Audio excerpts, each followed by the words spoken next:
আজকে আবার চেষ্টা করলাম নতুন কিছু বানাতে। সব বাচ্চারা কিন্তু মন থেকে ফল খেতে চায় না। আমার মেয়ে কিছু কিছু ফল খায়, কিছু কিছু খায় না। স্ট্রবেরিটাও ভালো খায়, কিন্তু স্ট্রবেরি বেশি দিন থাকে না, খারাপ হয়ে যায়। তো আমি ভাবলাম নতুন কিছু ট্রাই করা যাক।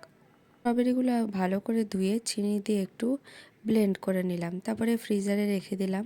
দেখেন এরকম কিউব হয়ে যাবে। কিউব হয়ে যাওয়ার পরে এবার আপনি চকলেটটাকে একটু গলিয়ে নেবেন। দেখুন, যে কোনো ডার্ক চকলেট নিতে পারেন। আমি ডার্ক চকলেট আর ডেয়ারি মিল্ক ঘরে যা যা চকলেট ছিল সবগুলো নিয়েছিলাম। তারপরে ওপরে দিয়ে কোটিং করে দেবেন। আমার তো চকলেট বানানোর ওগুলো নেই, তাই আমি ঘরে যা ছিল তাই দিয়েই বানিয়েছি। আপনারাও ওইভাবে বানাতে পারেন। সবসময় যে সব কিছু ঘরে থাকবে এটা জরুরি না, যেটা আছে সেটা দিয়েই করতে হবে। তারপরে পিস পিস করে কেটে নেবেন। ওগুলোতে বানালে একটু বেশি সুন্দর হতো, কিন্তু খেতে খুব টেস্টি হয়েছিল। আমার মেয়ের খুব পছন্দ হয়েছে, আর বলছিল মা এটা কিন্তু বারবার বানাবে। তো 2 দিন 3 দিন ওর চলে যাবে এটা। যখন একটু ঠান্ডা ঠান্ডা কিছু ক্যান্ডি খেতে ইচ্ছা করবে বাইরের চকলেটের থেকে, এগুলো বেটার।